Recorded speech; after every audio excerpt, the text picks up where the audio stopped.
तो हेलो, एक बार फिर स्वागत है आपका यूनिक आईएएस अकेडमी गुल फैमिली राजी में। उत्तर प्रदेश जीके की क्लास चल रही है, प्लेलिस्ट में है। और इसको अगर आप सीरीज से देखें पार्ट 1, पार्ट 2, पार्ट 3, पार्ट 4 करके तो ज़्यादा अच्छा है, अदरवाइज भी आपके समझ में आ ही जाएगा। तो जितने भी यूपी के एग्ज़ाम हैं उन सभी के लिए है ये, चाहे वो आप पीसीएस का एग्ज़ाम दें चाहे पुलिस का एग्ज़ाम दें। अब इसमें मैंने सामने आपके नोट्स को कोरिलेट करते हुए शॉर्ट में लिखा है, मुझे उम्मीद है आपको समझ में भी आएगा और आपके लिए बहुत ही उपयोगी भी होगा। ठीक है, चलें आगे। तो इसी सीरीज में हमने यहाँ लिखा है शहरों के नाम, किस शहर को हम लोग क्या नाम देते हैं। जैसे कानपुर को हम लोग ट्रोनिका सिटी, प्लास्टिक सिटी और साइबर सिटी, तीनों ही नाम देते हैं। Tronica city, plastic city, cyber city. इसे उत्तर भारत का मैनचेस्टर भी कहा जाता है कानपुर को। ये क्वेश्चन जो है अदर एग्जाम में भी आता है, उत्तर भारत का मैनचेस्टर कानपुर। इसके अलावा नोएडा और आगरा को कहते हैं हम इलेक्ट्रॉनिक सिटी, ग्रेटर नोएडा को कहते हैं आईटी सिटी और वेब सिटी। ध्यान रखना, कानपुर साइबर सिटी है तो ग्रेटर नोएडा जो है वो वेब सिटी है। ठीक है ना, आईटी मानी information technology, greater Noida IT city है तो नोएडा और आगरा जो है वो इलेक्ट्रॉनिक सिटी है। इन चीज़ों को आप लोग जो है अलग अलग करने की कोशिश करना। मिलते जुलते नाम हैं, जब हम एग्जाम देखने में बड़े ईजी लगते हैं लेकिन जब हम एग्जाम देने जाते हैं तो दिक्कत होती है। ठीक है, तो मैंने इसीलिए इनको कोरिलेट करते हुए लिखा है। फिरोजाबाद यूपी का जो है चूड़ी और कांच उद्योग के लिए फेमस है, इसलिए इसको चूड़ी नगरी, कांच नगरी और सुहाग नगरी भी कहते हैं। चूड़ियाँ सुहाग का प्रतीक होती हैं। गाजियाबाद को सैटेलाइट सिटी कहते हैं। एक्चुअली क्या है कि गाजियाबाद की जो बसावट है वो दिल्ली के लगभग 3 और है। मतलब जिधर भी आप जाएं तो गाजियाबाद या नोएडा, गाजियाबाद या नोएडा, ऐसा लगता है जैसे गाजियाबाद जो है दिल्ली के चारों ओर घूम रहा हो या दिल्ली के चारों ओर बसा हुआ। इसीलिए जैसे उपग्रह जो है ना धरती के चारों ओर घूमता है, इसीलिए गाजियाबाद को हम कहते हैं उपग्रह सिटी या सैटेलाइट सिटी। ठीक है, इसके अलावा इसे छोटी दिल्ली भी कहते हैं गाजियाबाद को, और यहाँ पर इंडस्ट्रियाँ खूब डेवलप हुई हैं तो उद्योग नगरी भी कहते हैं। उद्योग नगरी, छोटी दिल्ली और सैटेलाइट सिटी। इसके अलावा दिल्ली और गाजियाबाद जो हैं दोनों जुड़वा हैं, आपस में मिलजुल गए हैं, तो गाजियाबाद को दिल्ली की जुड़वा नगरी कहते हैं, है ना। जैसे हैदराबाद सिकंदराबाद मर गए नहीं, मिल गए हैं। और आपके आसपास में ही जैसे आप जाएँ ना हल्द्वानी और काठगोदाम, तो हल्द्वानी से कब काठगोदाम शुरू हो गया और काठगोदाम से कब हल्द्वानी शुरू हो गया कुछ पता नहीं चलता, दोनों मर्ज हो गए ना, दोनों ही मिल गए आपस में, है ना। तो जुड़वा नगरी। गोरखपुर में एक बहुत पुरानी प्रेस है, गीता प्रेस, तो वहाँ पर उस प्रेस में धार्मिक पुस्तकें छपती हैं, तो उसे गीता प्रेस नगर भी कहते हैं गोरखपुर को। इसके अलावा इसे नाथ नगर भी कहते हैं, नाथ नगर या गीता प्रेस का नगर। ये अदर एग्जाम में भी आता है, गीता प्रेस का नगर। गीता प्रेस जो है प्रिंटिंग प्रेस है, कंपनी है, धार्मिक पुस्तकें छापती है, तो इसे गीता प्रेस का नगर कहते हैं।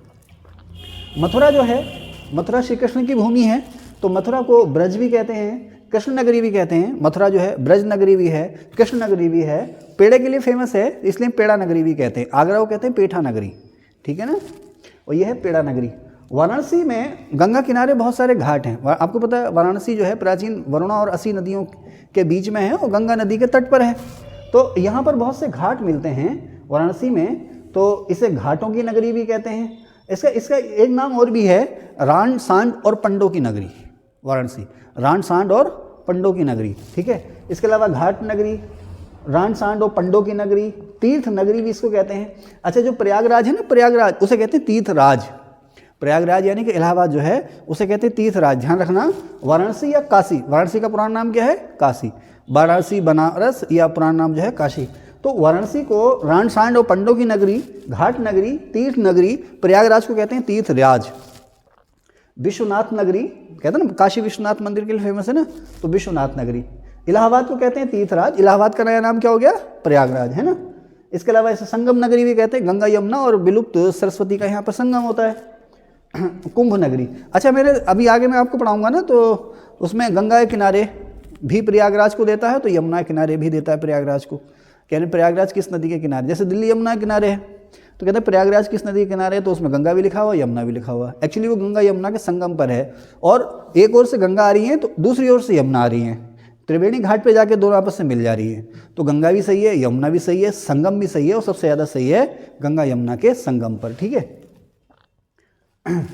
कुंभ होता है यहाँ पर, जैसे आपके उत्तराखंड में हरिद्वार में कुंभ है, तो इसे कुंभ नगरी भी कहते हैं, तीर्थराज भी कहते हैं, संगम नगरी भी कहते हैं। आगरा पेठा नगरी है, ध्यान रखना, कंफ्यूज हो जाते हैं। मथुरा पेड़ा नगरी है तो आगरा जो है वो पेठा नगरी है।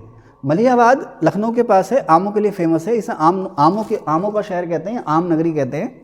अच्छा, एक क्वेश्चन आता है नवाबों का शहर, तो नवाबों का शहर जो लखनऊ को तो कहते ही है, लेकिन रामपुर को भी कहते हैं, ध्यान रखना, नवाबों का शहर रामपुर को भी कहते हैं। मुरादाबाद जो है बर्तन नगरी और पीतल नगरी, पीतल के बर्तन यहाँ पर खूब बनते हैं तो इसे पीतल नगरी और बर्तन नगरी कहते हैं। और अदर एग्जाम में भी आएगा। साथ ही मेरठ जो है कैंची के लिए फेमस है, वो 1857 की जो क्रांति शुरू हुई थी यहीं से हुई थी, इसलिए इसको क्रांति नगरी और कैंची नगरी दोनों ही नाम दिए जाते हैं। कन्नौज जो है फेमस है सेंट के लिए, सुगंधित वस्तुओं के लिए, इत्र के लिए, है ना, सुगंधित पदार्थों के लिए, तो इसलिए इसको खुशबुओं का शहर कहते हैं या इत्र नगरी। तरह तरह के सेंट इंडस्ट्री यहाँ की फेमस है। जो 1 डिस्ट्रिक्ट 1 प्रोडक्ट योजना है ना, तो उसमें कन्नौज में इत्र शामिल है, तो इसे इत्र नगरी या खुशबुओं का शहर भी कहते हैं कन्नौज को। फर्रुखाबाद में भी ये फेमस है, फर्रुखाबाद को भी कहते हैं, लेकिन सही जो है वो कन्नौज है। काशी की बहन कहते हैं गाजीपुर को। ठीक है, आगे चलें। फिर आता है, मैंने लिखा है यहाँ हेडिंग सर्वाधिक, यानी कि मैक्सिमम या सबसे ज़्यादा। तो इसमें आप देखेंगे सबसे दक्षिणी जिला सोनभद्र। ओके, आगे चलें। अब यूपी की सीमा की अगर बात करें तो यूपी की सीमा कई राज्यों से लगती है। जो इस प्लेलिस्ट में जो पहला ही चैप्टर है हमारा, पहली वीडियो है, उसमें मैंने ये सीमाओं को बहुत अच्छे से आपको समझाया भी है, तो मैं उसको दोबारा नहीं बता रहा। और तो सीमा जो है यूपी की सबसे ज़्यादा एमपी से लगती है और सबसे छोटी सीमा जो है उसकी हिमाचल प्रदेश से। सबसे छोटी सीमा हिमाचल प्रदेश से और सबसे बड़ी सीमा किससे है? मध्य प्रदेश से। ठीक है, यूपी का आंवला डिस्ट्रिक्ट जो है, प्रतापगढ़ डिस्ट्रिक्ट जो है वो आंवला के लिए फेमस है।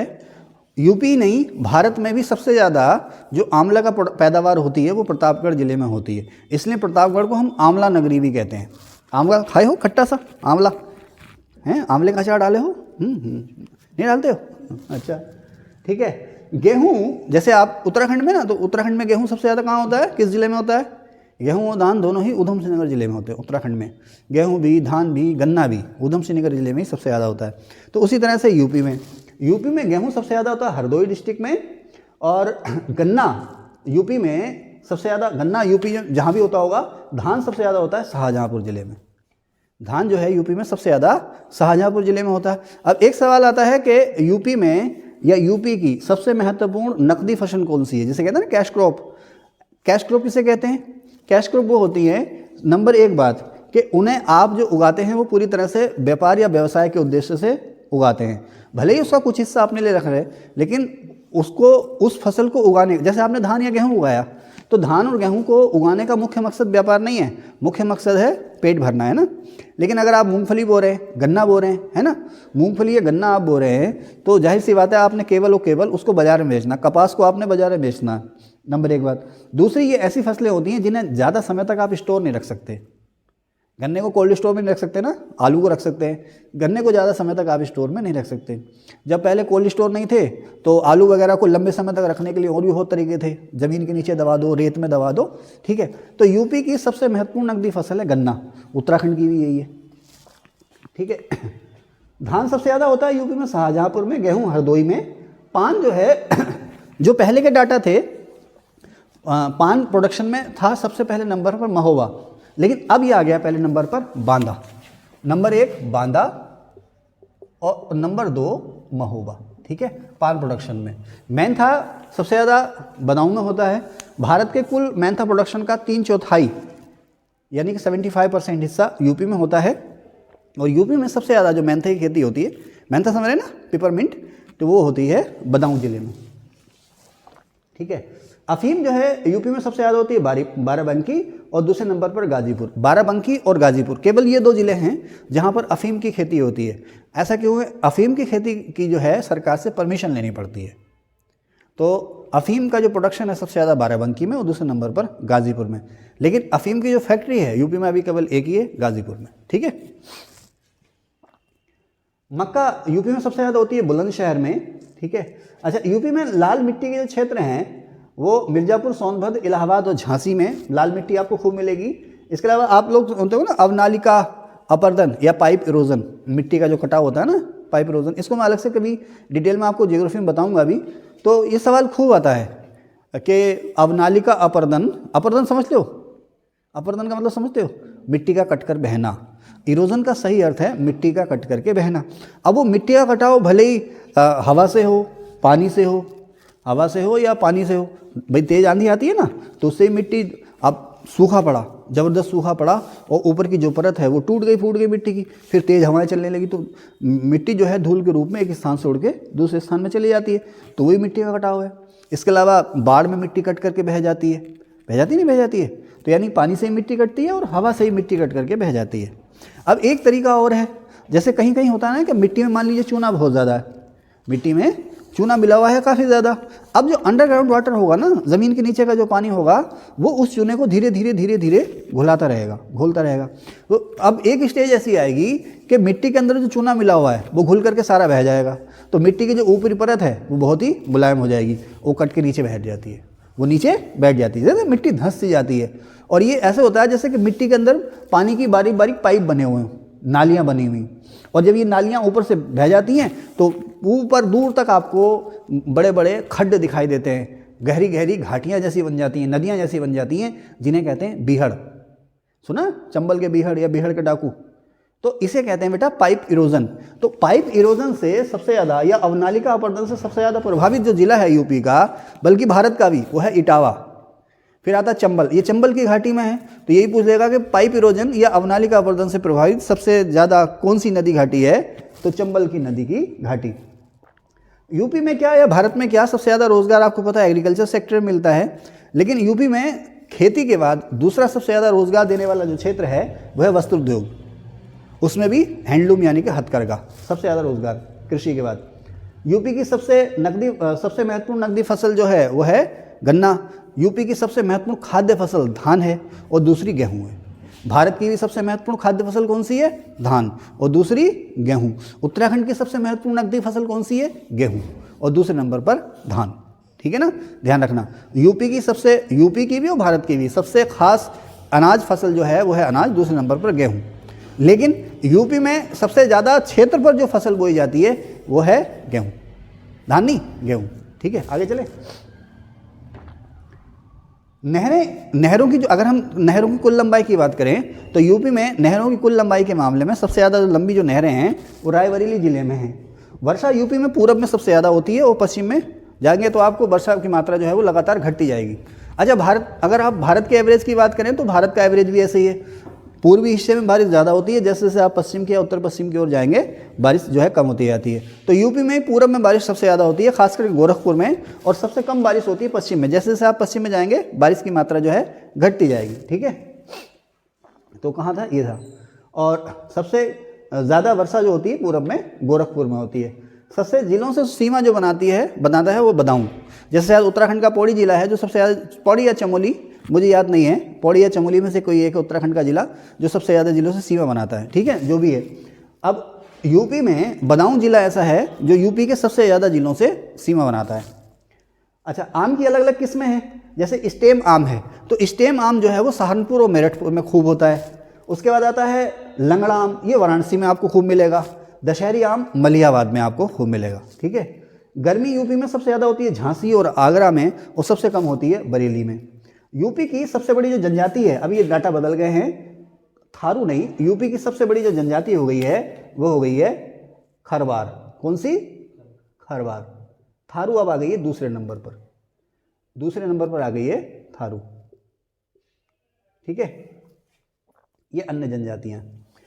खरवार जो हैं मूल रूप से पलामू कहाँ पर है, झारखंड में ना। खरवार जनजाति का जो ओरिजिन है, जब हम कहते हैं ना राजी जनजाति का ओरिजिन कहाँ है, उत्तराखंड में पिथौरागढ़ जिला। तो उसी तरह से यूपी में जो खरवार जनजाति मिलती है, ये इसका जो ओरिजिन है यानी कहाँ से आई है, झारखंड में पलामू जिले से आई है। ये खरवार जनजाति आपको छत्तीसगढ़ में मिलेगी, यूपी में मिलेगी। यूपी में इसकी संख्या काफ़ी कम है लेकिन है। ठीक है, तो इसका जो मूल है खरवार जनजाति का वो पलामू झारखंड में है। और खरवार जनजाति आपको सबसे ज़्यादा जो मिलेगी यूपी के सोनभद्र जिले में मिलेगी। ठीक है, थारू जनजाति आपको यूपी में सबसे ज़्यादा लखीमपुर खीरी जिले में मिलेगी। लखीमपुर खीरी जिला जो है नेपाल बॉर्डर से लगता है, पीलीभीत और नेपाल बॉर्डर से। ठीक है, आपको नहरें जो मिलेंगी या नहरों से सिंचाई जो सबसे ज़्यादा मिलेगी यूपी में पश्चिम के हिस्से में मिलेगी, नहरों सिंचाई। और यूपी में सर्वाधिक क्षेत्र पर जो फसल बोई जाती है वो गेहूं बोई जाती है। देखें ना, गेहूं की जो कुल प्रति हेक्टेयर उत्पादकता है ना, जैसे 1 एकड़ में 1 हेक्टेयर कितने एकड़ का होता है, 2.5 एकड़ का ना। तो हम हेक्टेयर की बात नहीं कर रहे, ज़्यादातर लोग हेक्टेयर को समझते भी नहीं, एकड़ की बात करते हैं। अगर धान 1 एकड़ में 25 या 26 क्विंटल निकल रहा है तो उस ज़मीन में गेहूँ निकलता 17 या 18 क्विंटल। ठीक है। अच्छा, धान का क्या है कि इसके लिए बारिश चाहिए, बारिश चाहिए, भरपूर सिंचाई चाहिए। गेहूँ को सिंचाई कम चाहिए होती है। तो अब धान ये देख रहे हो कि साल में 2 बार ही बोया जाता है, गेहूँ केवल 1 ही बार बोया जा रहा है ना। तो अगर हम टोटल प्रोडक्शन की बात करें या मुख्य खाद्य फसल की बात करें यूपी की, तो वो है चावल यानी कि धान। लेकिन सबसे ज़्यादा एरिया पर यूपी में जो फसल बोई जाती है वो है गेहूँ। ठीक है, ओके। गेहूँ के बाद चावल, और तीसरी सबसे ज़्यादा एरिया पर बोई जाने वाली फसल है यूपी में भी, आपके उत्तराखंड में भी, गन्ने के बाद मक्का, गन्ने के बाद मक्का। हाँ, तो क्या हो गया, वो तो यूपी की बात करें तो सबसे ज़्यादा एरिया जो है यूपी में गेहूँ नंबर 1, नंबर 2 धान यानी कि चावल, और नंबर 3 गन्ना, और नंबर 4 मक्का। ठीक है, ठीक है। और दालों में सबसे ज़्यादा जो एरिया है वो है चने का। चने को दालों का राजा कहा जाता है। और फलों का राजा कौन है? आम। फलों का राजा आम। सब्जियों का राजा आलू। हर जगह मिलेगा। वैसे ऐसा कोई क्वेश्चन मैंने पढ़ा नहीं है सब्जियों का राजा किसे कहेंगे, लेकिन दुनिया में कहीं भी चले जाएं आप, आपको आलू ज़रूर मिलेगा, है ना। चलिए खैर आगे चलें। अच्छा, कृषि श्रम उत्पादकता सबसे ज़्यादा कहाँ है? पश्चिमी उत्तर प्रदेश में। इसका कहने का मतलब ये है कि ज़मीन उपजाऊ सबसे ज़्यादा कहाँ की है, या ज़मीन में पैदावार सबसे ज़्यादा कहाँ की है? वेस्ट यूपी यानी कि पश्चिमी उत्तर प्रदेश में। ठीक है। सबसे अब जल विद्युत परियोजना, जैसे आपने ना टिहरी जल विद्युत परियोजना, जल विद्युत परियोजना का मतलब समझते हो? ऊपर एक विशाल डाम बनाया, उसमें से पानी छोड़ा, पानी की धार छोड़ी। गए हो डाम पे घूमने? पानी, हाँ तुम गए तो थे मेरे साथ। पानी तेज़ गति से गिरता है, मैंने बताया ना, वही जो पानी की धार है, झरने जैसा गिरता, वही टरबाइन चलाता। टरबाइन के अंदर कॉयल जो है ट्रांसफार्मर से कनेक्टेड, पानी बन जाता है। तो इसको कहते हैं हाइड्रो इलेक्ट्रिक पावर प्लांट, ये जल विद्युत परियोजना, पानी से जो बिजली बनती है ना। तो यूपी में उत्तराखंड की सबसे बड़ी जल विद्युत परियोजना टिहरी डैम। यूपी की सबसे बड़ी जल विद्युत परियोजना जो है वो है रिहंद जल विद्युत परियोजना। ये सारे क्वेश्चन ऐसे हैं जो अक्सर पूछे जाते हैं एग्जाम में। ठीक है ना, ध्यान रखना। जैसे आप मान लीजिए यूपी पैट का फॉर्म भरें आप, तो उसमें क्वेश्चन खूब आते हैं। चलिए खैर, तो रिहंद जल विद्युत परियोजना ये 300 मेगावाट की परियोजना है और ये यूपी की सबसे बड़ी जल विद्युत परियोजना है।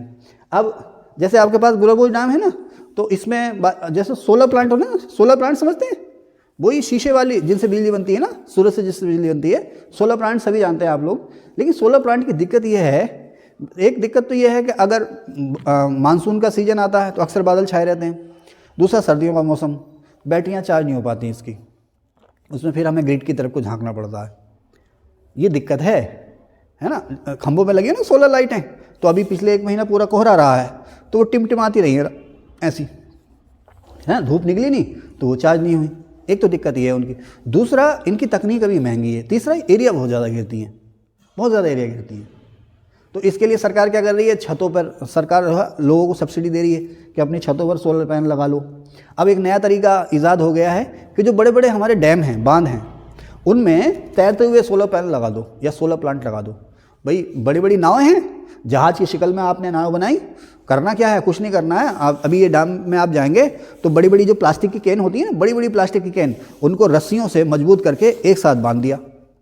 एक लेयर ये बांध दी, एक लेयर ये बांध दी, ठीक है साहब। और उसके ऊपर बड़े बड़े फट्टे डाल दिए, लो जी बन गया फ्लोटिंग पावर प्लांट। या उसके ऊपर आप तुम कुछ भी, उसके ऊपर हाथी चला लो, उसके ऊपर मिट्टी डाल के खेती कर लो, या उसके ऊपर आप जो है सोलर पैनल लगा लो, ठीक है ना। लेकिन शर्त यह है कि पानी रहना चाहिए। अगर पानी कम हो गया तो नाव तो उसमें धंस जाएगी, तुम्हारा सोलर पैनल भी उसमें पट हो जाएगा। तो आपके गुलाबोज में भी ये बनने वाला था, फ्लोटिंग माने तैरता हुआ। लेकिन बाद में जब एक्सपर्ट की टीम आई तो उन्होंने कहा भाई नहीं, ये तो मई जून में सूख जाता है, इसलिए यहाँ ये सक्सेसफुल नहीं होगा। तो यूपी में सबसे बड़ा तैरता हुआ सोलर प्लांट या फ्लोटिंग सोलर प्लांट जो लग रहा है, बन रहा है, अभी बना नहीं है, सोनभद्र जिले में रिहंद डैम पर, ठीक है ना, सोनभद्र जिले में रिहंद डैम पर। अच्छा, सोलर स्टेशन का मतलब ये है, जैसे आपने कहा सोलर सिटी, तो ऐसा शहर जहाँ पर जितनी भी एनर्जी या बिजली इस्तेमाल हो रही है वो सब सोलर बिजली इस्तेमाल हो रही है। सोलर विलेज यानी कि वहाँ पर जो भी बिजली इस्तेमाल हो रही है वो सब सोलर बिजली इस्तेमाल हो रही है। इसी तरह से उत्तर प्रदेश का पहला सोलर बस स्टैंड या बस स्टेशन लखनऊ में है, कैसरबाग, लखनऊ शहर में ही। तो जो कैसरबाग बस स्टेशन है लखनऊ का, वो यूपी का पहला सोलर स्टेशन हो गया। यानी कि वहाँ पर जो भी लाइट है वो सूरज से बन रही है ना। क्लियर है बेटे, बात समझ आ रही है? आज तो अच्छा लग रहा होगा, है ना, सीनियर नहीं है ना साथ में ठीक है, पढ़ने नहीं देता ना तुम्हें सीनियर, सच में। हाँ, और सीनियर्स देखो ये कह रहे हैं हमें पढ़ने नहीं देते। दोनों, हाँ ठीक है। अच्छा, अब यूपी में सबसे पहला या सबसे पुराना, तो यूपी में सबसे पहला या सबसे पुराना, खैर ये चीज़ मैंने यहाँ क्या लिख दी, तो वस्त्र या हथकरघा उद्योग जो है वो यूपी का सबसे ज़्यादा रोजगार देने वाला उद्योग है, वस्त्र उद्योग या हथकरघा उद्योग। अब यूपी में पहली जो रेल कोच, कोच माने रेल का डिब्बा है ना, रेल का डिब्बा, कौन से डिब्बे में सीटें है ना, तो कोच, इंग्लिश में क्या कहते हैं, कोच। तो रेल कोच बनाने की पहली फैक्ट्री यूपी में लगी रायबरेली में। यूपी के पहले राज्यपाल कौन थे? हमारे देश में जो पहली महिला राज्यपाल थी वो थी सरोजिनी नायडू, और ये यूपी की भी पहली राज्यपाल थी आज़ादी के बाद। तो इस तरह से यूपी की पहली राज्यपाल सरोजिनी नायडू, यूपी की पहली महिला राज्यपाल सरोजिनी नायडू, हमारे देश में पहली महिला राज्यपाल सरोजिनी नायडू, ध्यान रखना। अच्छा, यूपी के पहले मुख्यमंत्री, एक आज़ादी से पहले 1937 में पंडित गोविंद वल्लभ पंत, और आज़ादी के बाद भी पंडित गोविंद वल्लभ पंत। ठीक है, आगे चलें। हाँ, यूपी में पहला जो विश्वविद्यालय या पहली यूनिवर्सिटी बनी वो थी इलाहाबाद यूनिवर्सिटी, पहली यूनिवर्सिटी यूपी में। आगे चले। यूपी में पहले लोकायुक्त, यूपी में पहले लोकायुक्त जो बने वो बने विशंभर दयाल, विशंभर दयाल यूपी में पहले लोकायुक्त बने थे ये। यूपी की पहली महिला सीएम, महिला मुख्यमंत्री सुचेता कृपलानी, ठीक है ना। उत्तर प्रदेश की पहली महिला जो चीफ मिनिस्टर थी वो थी सुचेता कृपलानी। अच्छा, यूपी विधानसभा जब बनी 1937 में बनी, यूपी विधानसभा 1937 में बनी, हाँ 1937 में ही बनी, यस। तो यूपी विधानसभा विधान परिषद जो बनी पहली बार 1937 में बनी, तो उस समय यूपी विधानसभा के जो पहले अध्यक्ष, जिसे हम कहते हैं ना स्पीकर, यूपी विधानसभा के जो पहले अध्यक्ष थे वो थे राष्ट्रीय पुरुषोत्तम दास टंडन, और विधान परिषद के जो सभापति थे पहले वो थे चंद्रभाल। ये सवाल भी याद आया, विधान परिषद के पहले सभापति यूपी में चंद्रभाल, और विधानसभा के पहले अध्यक्ष यानी कि विधानसभा स्पीकर राष्ट्रीय पुरुषोत्तम दास टंडन। ठीक है। यूपी में पहला वन्य जीव विहार, जैसे हम कहते हैं ना भारत, उत्तराखंड में पहला वन्य जीव विहार कौन सा था? मोतीचूर, है ना। तो उत्तर प्रदेश में पहला वन्य जीव विहार, जानते हैं ना वन्य जीव विहार, वाइल्ड लाइफ सेंचुरी, जंगली जीव जानवरों को और पशु पक्षियों को, जंगलों को बचाने के लिए वाइल्ड लाइफ सेंचुरी बनाई जाती है, नेशनल पार्क भी बनाया जाता है, वाइल्ड रिजर्व भी बनाया जाता है। तो यूपी में जो पहला वन्य जीव विहार था वो था चंद्रप्रभा, ठीक है ना। ये पहले होता था वाराणसी जिले में, लेकिन अभी हो गया चंदौली जिले में। तो चंद्रप्रभा अभ्यारण्य ये यूपी का पहला वन्य जीव विहार है, जो कि वर्तमान में चंदौली जिले में, ठीक है। यूपी में पहला पक्षी विहार, पक्षियों के संरक्षण के लिए पक्षी विहार, ये बना नवाबगंज पक्षी विहार उन्नाव जिले में, ठीक है। यूपी की पहली अफीम मिल गाजीपुर जिले में। यूपी में पहला विकलांग विश्वविद्यालय, ये विकलांग विश्वविद्यालय जो है ये केंद्रीय विकलांग विश्वविद्यालय, एक और बन गया राज्य विश्वविद्यालय। तो पहला और एकमात्र विकलांग विश्वविद्यालय जो है यूपी में वो है चित्रकूट में, ठीक है। आगे चलें। सबसे ऊंचा या बड़ा, यूपी में सबसे ऊंचा जो बांध है वो बिजनौर जिले में है। यूपी के बिजनौर जिले में कालागढ़ में रामगंगा नदी पर रामगंगा बांध, ठीक है ना। उत्तराखंड और यूपी के बॉर्डर पर है ये, लेकिन यूपी की सीमा में है। बिजनौर जिले में कालागढ़ में, रामनगर लिख दिया मैंने, रामगंगा बांध, ठीक है, रामनगर नहीं रामगंगा बांध, कहाँ पर? कालागढ़ में, ठीक है। सबसे ऊंचा बांध है ये।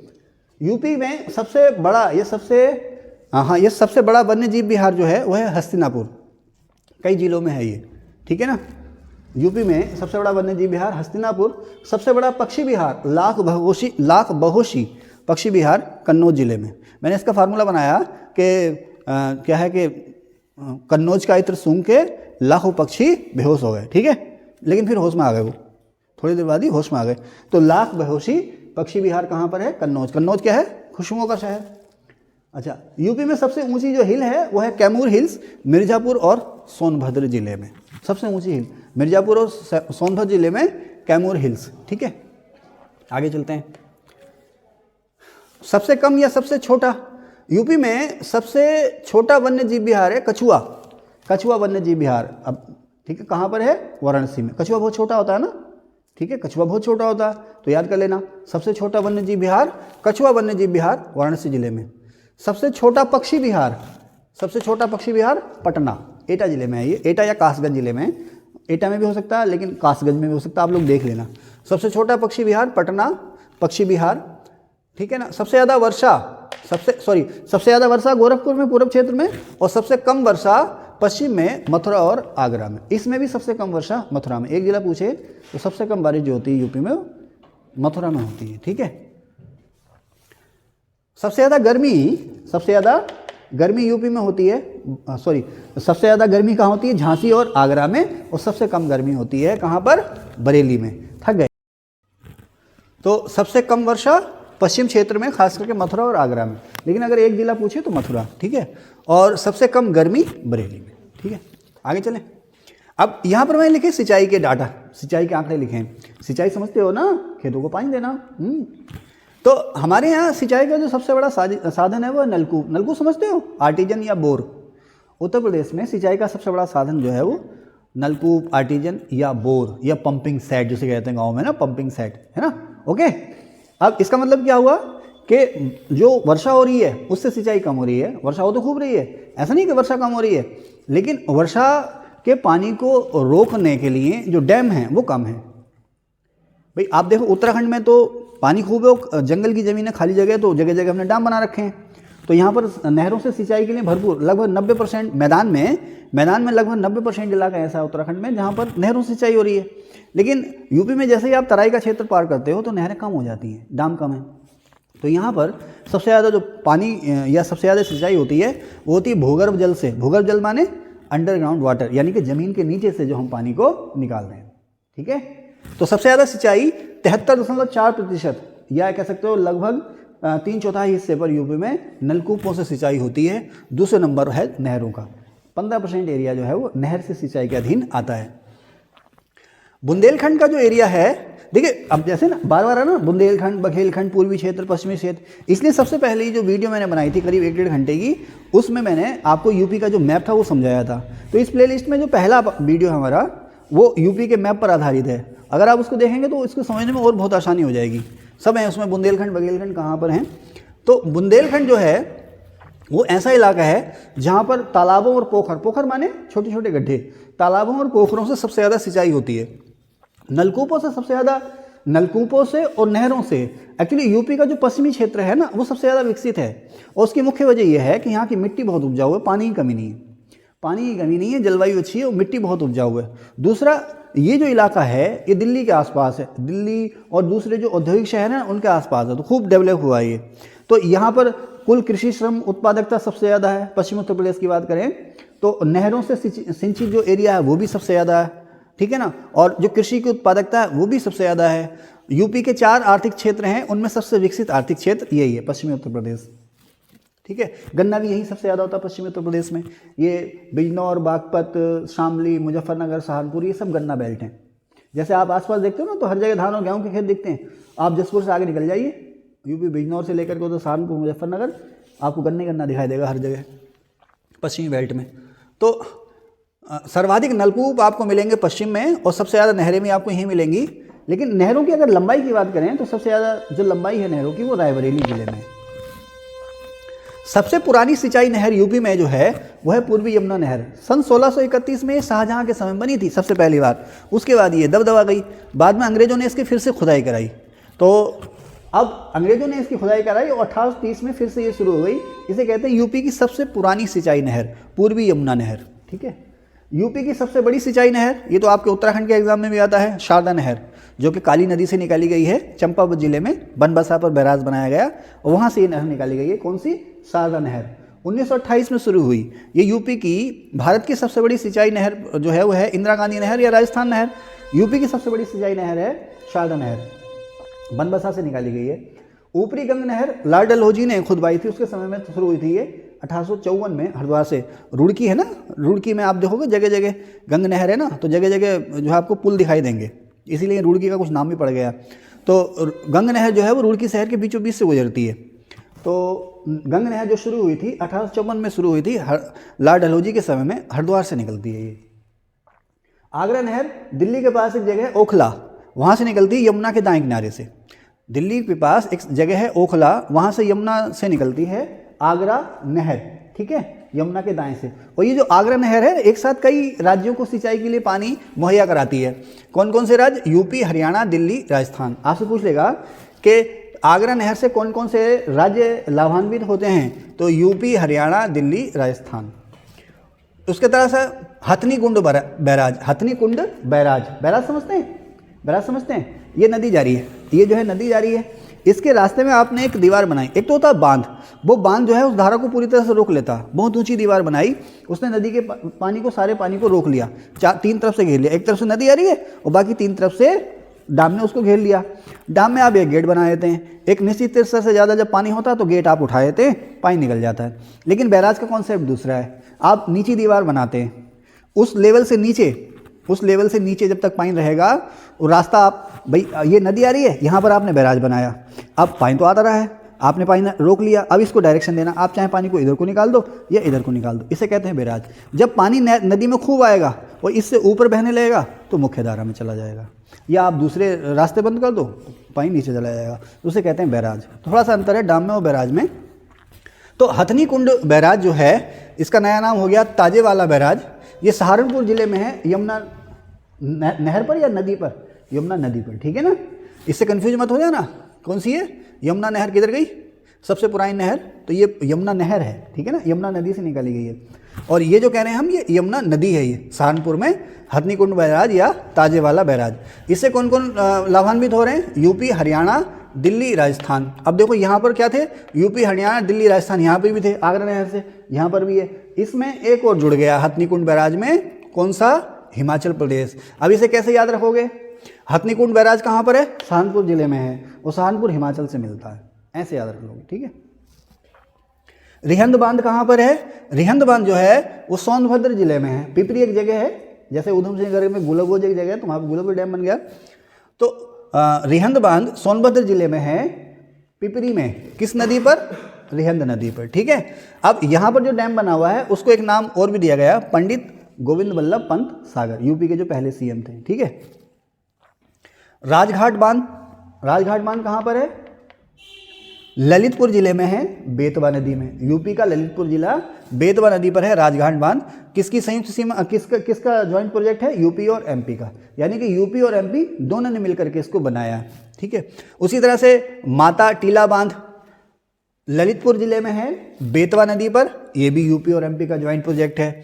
जिरगो बांध जिरगो नदी पर है, मिर्जापुर जिले में, ठीक है ना, जिरगो बांध या जिरगो जलाशय। इसके अलावा यहाँ पर आप देखेंगे तो केन नहर प्रोजेक्ट, केन नदी से एक नहर निकाली गई है, उसको नाम दे दिया गया है केन नहर प्रोजेक्ट। केन नदी पर है ये। अच्छा, ये नहर कहाँ से निकली है?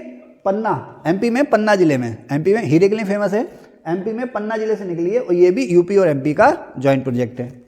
फिर बाणसागर या बनसागर प्रोजेक्ट, बाणसागर या बनसागर प्रोजेक्ट, ये एमपी में शहडोल जिले में है, एमपी में शहडोल जिले में सोन नदी पर है। इसमें यूपी एमपी के साथ बिहार भी आ गया। अब कैसे याद रखोगे? देखो, जैसे हम सोनभद्र में गए, ठीक है ना, शहडोल एमपी, सोन नदी पर गए, तो ये जो शहडोल है ना एमपी का, ये उधर बिहार के आसपास लगता है, तो इसमें बिहार भी शामिल हो गया। गोकुल बैराज मथुरा में है, और आगरा बैराज ये आगरा में है। ये दोनों ही यमुना नदी पर हैं, और ये पेयजल यानी कि पानी के लिए। बैराज समझ गए ना? तो गोकुल बैराज और आगरा बैराज। अच्छा, मथुरा और आगरा दोनों ही यमुना किनारे हैं, ठीक है। तो गोकुल बैराज और आगरा बैराज जो हैं दोनों ही यमुना नदी पर हैं, और ये पीने के पानी के लिए मथुरा को और आगरा को पानी देते हैं ये। अब केन और बेतवा एक साथ है ना, केन बेतवा लिंक, नहरों को, नदियों को जोड़ने का project. Doctor APJ Abdul Kalam ने इसका कॉन्सेप्ट दिया था, फिर वाजपेयी जी के समय में ये शुरू भी हो गया था। इसका कॉन्सेप्ट ये था कि भारत में उत्तर, दक्षिण, पूर्व, पश्चिम जितनी भी नदियाँ हैं उन सभी को आपस में जोड़ दिया जाए, क्योंकि कहीं बारिश बहुत ज़्यादा होती है, कहीं बहुत कम होती है। तो नदियों को आपस में जोड़ देंगे तो जहाँ फालतू पानी है वो कम पानी वाले इलाकों में चला जाएगा। बाद में इस प्रोजेक्ट के बहुत विरोध भी हुए, वो अलग मसला है। तो इस तरह से जो पहली नदी आपस में जोड़ी गई वो जोड़ी गई केन और बेतवा, इसीलिए हमको कहते थे इसको केन बेतवा लिंक। पूछ लेगा कि सबसे पहला नदी जोड़ो परियोजना में कौन सी दो नदियां सबसे पहले जोड़ी गई? केन और बेतवा। किस राज्यों का ज्वाइंट प्रोजेक्ट है? ये यूपी और एमपी का, क्योंकि ये दोनों में बहती हैं। केन और बेतवा जो है यूपी और एमपी दोनों में बहती हैं। अच्छा, अब ताप विद्युत केंद्र, बिजली आप पानी से ही बना सकते हैं, इसके अलावा गर्मी से ही बिजली बना सकते। गर्मी से कैसे बिजली बनेगी? पानी को गर्म करना है, और गर्म करके भाप बनाना है, भाप की तेज धार जो है टरबाइन पे फेंकनी है, टरबाइन चलेगी, बिजली बनेगी, ठीक है। अब वो पानी को भाप बनाने के लिए आप चाहे गन्ने की खोई जला लो, कोयला जला लो, केरोसिन जला लो, डीजल जला लो, या गैस जला लो, या उसके नीचे एटम बम फोड़ दो, जो भी है। गर्मी से पैदा हुई क्या? भाप, भाप से बनी बिजली। तो उस प्रोजेक्ट को हम कहते हैं ताप विद्युत प्रोजेक्ट। तो यूपी में कई सारे थर्मल इलेक्ट्रिक पावर प्लांट हैं या ताप विद्युत प्रोजेक्ट हैं, जैसे हरदोगंज अलीगढ़ में, यूपी का सबसे पुराना ताप विद्युत घर है ये हरदोगंज अलीगढ़ का, परीक्षा झांसी में, अनपरा और ओबरा सोनभद्र जिले में, ठीक है। रोजा ये प्राइवेट क्षेत्र का ताप विद्युत घर है शाहजहांपुर जिले में। गोमती नदी के किनारे बहुत सारे शहर हैं। गोमती नदी के किनारे हैं लखनऊ, सुल्तानपुर, जौनपुर, अयोध्या। अयोध्या ये तो गोमती के किनारे, सॉरी यहाँ पर आके ख़त्म हो गया ये सारे के सारे गोमती के किनारे हैं, लखनऊ, सुल्तानपुर और जौनपुर। अयोध्या सरयू के किनारे है, गोरखपुर राप्ती के किनारे है, बांदा जो है वो केन नदी के किनारे है, मेरठ और गाजियाबाद दोनों ही हिंडन नदी के किनारे हैं, सोनभद्र जो है सोन नदी के किनारे है, और चित्रकूट जो है वो मंदाकिनी नदी के किनारे है। मंदाकिनी इसका दूसरा नाम एक और भी है पयस्विनी, ठीक है। गंगा के किनारे बहुत सारे शहर हैं, बिजनौर मैंने खास लिखे हैं, बिजनौर, हस्तिनापुर मेरठ जिले में, मेरठ शहर नहीं, मेरठ जिले में हस्तिनापुर शहर गंगा के किनारे है, गढ़मुक्तेश्वर हापुड़ जिले में है, अनूप शहर बुलंदशहर जिले में, नरोरा ये भी बुलंदशहर जिले में ही है, बिठूर कानपुर में है, और खुद कानपुर शहर, कानपुर का बिठूर कस्बा और खुद कानपुर शहर सब गंगा के किनारे हैं, बक्सर, प्रयागराज, चुनार, मिर्ज़ापुर, वाराणसी, गाजीपुर। यमुना किनारे हैं बागपत, वृंदावन, मथुरा, आगरा, इटावा, कौशाम्बी। यूपी में कासगंज जिला जो है वो काली नदी के किनारे है, और रामगंगा के किनारे है मुरादाबाद और बरेली, ठीक है ना। आपके यहाँ जो सुल्तानपुर पट्टी से निकलती है कोसी, रामगंगा मिल जाती है उज्जैन में जाकर के। गोकुल अवार्ड यूपी में दूध के प्रोडक्शन के लिए दिया जाता है। कुकरेलबंद लखनऊ में है। यूपी का आम इंटरनेशनल और नेशनल मार्केट में भेजा जाता है नवाब ब्रांड के नाम से। सुरखुआ अमरूद एक लाल से रंग का, सुर्ख लाल से रंग का अमरूद होता है, अब यहाँ भी दिखने लगा है, आता है बाहर से आता है, ये इलाहाबाद उसके आसपास के इलाकों में खूब उगता है ये। और ये अमरूद आपको मई जून में भी दिखाने मिलता है। जब यहाँ पर मौसमी अमरूद खत्म हो जाता है सर्दी का, तब ये चलने लगता है। अप्रैल मई जून में आपको ये अमरूद खूब दिखाई देगा इलाहाबाद का। इसको जीआई टैग भी मिला हुआ है। तो लाल सुरखुआ अमरूद कहते हैं। लाल सुरखुआ अमरूद का जो एक्सपोर्ट का जो सेंटर है वो प्रयागराज यानी कि इलाहाबाद और उसी के पास कौशाम्बी। यूपी में आलू का जो एक्सपोर्ट होता है, जैसे हम कहते हैं ना उत्तराखंड का जो सेब है वो किस ब्रांड नेम से एक्सपोर्ट होता है, हिमाचली सेब के नाम से, है ना। उसी तरह से उत्तराखंड का जो दूध है किस ब्रांड नेम से एक्सपोर्ट होता है, आंचल ब्रांड के नाम से। उसी तरह से आम, यूपी का जो आम है वो नवाब ब्रांड से, और जो है कि आलू जो है वो ताज ब्रांड से एक्सपोर्ट होता है। ताज आलू ले लो, ठीक है। आलू निर्यात जोन यूपी में है आगरा में। जैसे है ना हमारे यहाँ लीची निर्यात जोन है, उसमें देहरादून शामिल है, ऊधम सिंह नगर शामिल है। तो आलू निर्यात जोन में है जो शामिल है वो आगरा, और सब्जी निर्यात जोन के रूप में बढ़ रहा है यूपी में वाराणसी, ठीक है। यूपी में सर्वाधिक पान की खेती हो रही है अब बांदा में, और दूसरे नंबर पर महोबा में। ये मैंने आपको बताया। पूर्वी यमुना नहर कहाँ से निकलती है, सहारनपुर से। आगरा नहर यमुना से निकलती है ओखला से, दिल्ली के पास से। 1837 में ये शुरू हुई थी। ऊपरी गंग नहर हरिद्वार से, निचली गंग नहर नरोरा, गंग नहर दो हैं, एक ऊपरी और निचली गंग नहर नरोरा बुलंदशहर से। सर्वाधिक लंबी नहर जो है वो शारदा नहर है, बनबसा से निकलती है। अर्जुन बांध नहर जो है, सवाल कई बार आ रहा है कि अर्जुन बांध नहर द्वारा जो लाभान्वित जिले हैं वो हैं महोबा और हमीरपुर। बेलन नहर द्वारा सिंचाई हो रही है इलाहाबाद में, ठीक है ना। अब ये क्या है, अष्टछाप कवि। अब ये जो है विट्ठल नाथ जी, इन्होंने कवियों का एक गुट बनाया था, 8 कवि थे उसमें हम उन कवियों को हम कहते थे अष्टछाप कवि, ओके। अच्छा, यूपी में बल्कि भारत में ध्रुपद गायन की जो शुरुआत की वो स्वामी हरिदास ने की। ध्रुपद गायन के गुरु थे ये स्वामी हरिदास। हरिदासी संप्रदाय, कई बार सवाल आया ये, हरिदासी संप्रदाय में मुख्य संगीत अर्चना केंद्र कुल कितने हैं, तो 5 हैं। टप्पा शैली हुसैन शाह सरकी की है जौनपुर के। लखनऊ गायकी के पिता कहे जाते हैं खुर्शीद अली खां। आगरा घराना जो है गायकी के लिए मशहूर है, इसे कब्बाल बच्चे घराना भी कहते हैं, और इस यहाँ के एक फेमस संगीतकार हैं उस्ताद फैयाज खां। यूपी में एकमात्र जैन संग्रहालय है मथुरा में, और यूपी में पशु चारा बैंक है एकमात्र भरारी झांसी में। कैमूर श्रेणियाँ जो है विंध्याचल शैलों से बनी हैं। यूपी में कुछ हवाई अड्डे हैं, जैसे चौधरी चरण सिंह हवाई अड्डा अमौसी लखनऊ में, लाल बहादुर शास्त्री हवाई अड्डा बाबतपुर वाराणसी, बमरोली हवाई अड्डा इलाहाबाद में, चकेरी कानपुर में, खेरिया आगरा, हिंडन गाजियाबाद, सरसावा सहारनपुर में, जेवर हवाई अड्डा गौतम बुद्ध नगर में, और ताज हवाई अड्डा, ताज हवाई अड्डा ये बन रहा है अभी ग्रेटर नोएडा में। इसके अलावा कुशीनगर में महात्मा बुद्ध इंटरनेशनल एयरपोर्ट, ठीक है ना, महात्मा बुद्ध इंटरनेशनल एयरपोर्ट कुशीनगर में। लठमार उत्सव या लठमार होली फेमस है ब्रज की और मथुरा की।